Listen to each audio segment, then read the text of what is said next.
Do you own a Facebook, Twitter, or MySpace account?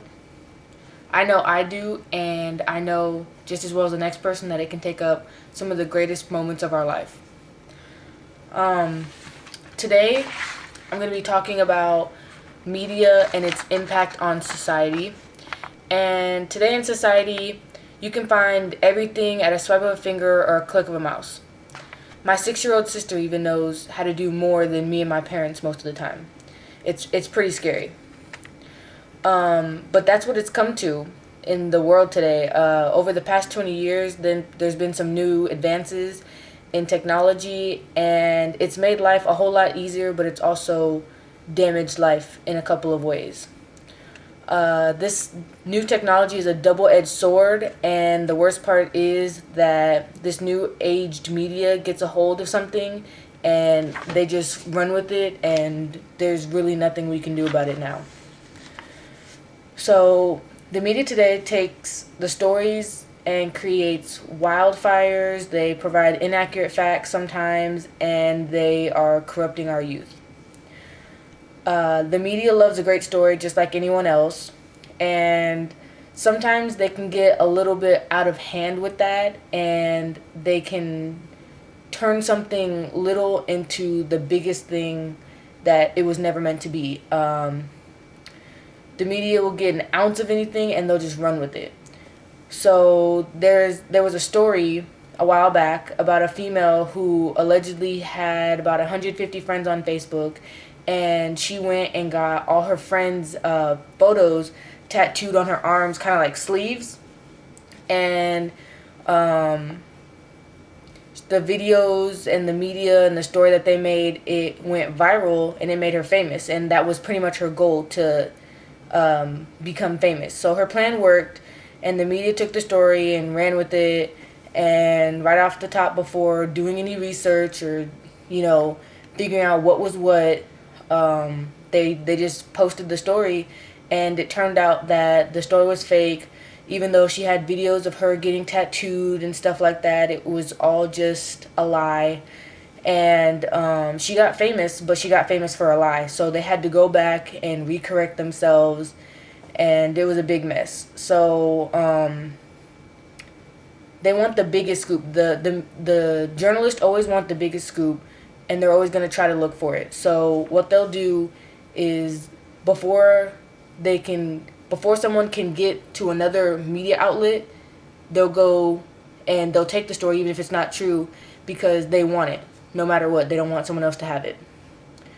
Next, media provides inaccurate facts every day. This does not only apply to the news, this applies everywhere, and again, society is feeding into this. So I can go on Instagram and I can take a picture and I could change it in so many ways now with all this new technology. I can go on Snapchat and I can add a picture of someone else to my picture. There's so many new things.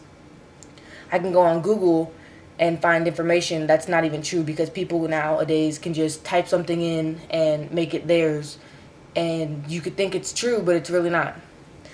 So if a story is big enough, they'll also run with it, like I just said. Um,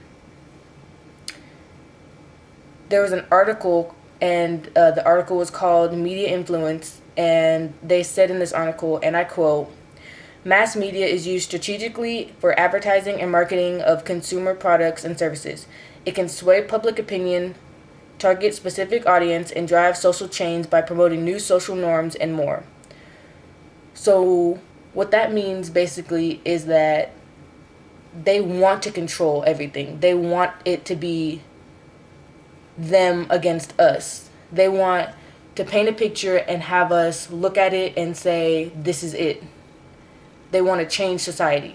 And we're feeding into that instead of thinking for ourselves and saying, is that really right? So journalists go to school to learn this, and developers study human behavior to make new apps on our phones and games, etc. And they just do this to see how far it'll go, honestly, I believe. Finally, my final analysis is that the media is slowly corrupting our youth. Things like apps and video games and YouTube are becoming what shape our children now, more than parents and social activities. I don't remember a time in my childhood where I didn't come home from school and ask, hey, can I go outside and play with one of my friends? I honestly don't remember. That was most of my time. I mean, yes, we had Game Boys and Dreamcast and Nintendo 64, but it didn't take up as much of our time. We were more focused on being outside, being active, and talking, actually having a face-to-face conversation with people. But nowadays, kids look for the computer and the TV for companionship, and they zone out. They get in the zone and they don't think. Furthermore, in an academic journal, they did a study and asked parents. This is another quote. How much have you got involved over time in the personal education and evolution of your child? And here are the results. Can barely see that, but I'll tell you what it says. Basically, they had three things that you could choose from. A was permanently that they are involved.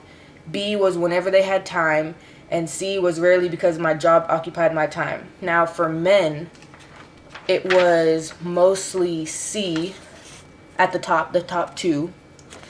So they rarely had time because of their job. But in women, they always had time. So as you can see, gender roles, women most likely do it. But yeah, there was more questions. This was one of many questions, and they're all shocking. Another contributing factor is that children and the media, that parents working all the time, needing to find something quick to entertain their child while they cook or get their job done. These are just a few examples. So on the whole, media is taking over society in a negative way. It is spreading rumors faster than teens in high school. It provides us with inaccurate facts, letting us think we know things that we really don't. And it's shaping our children in ways that we would never have 20 years ago. So this needs to change. Thank you.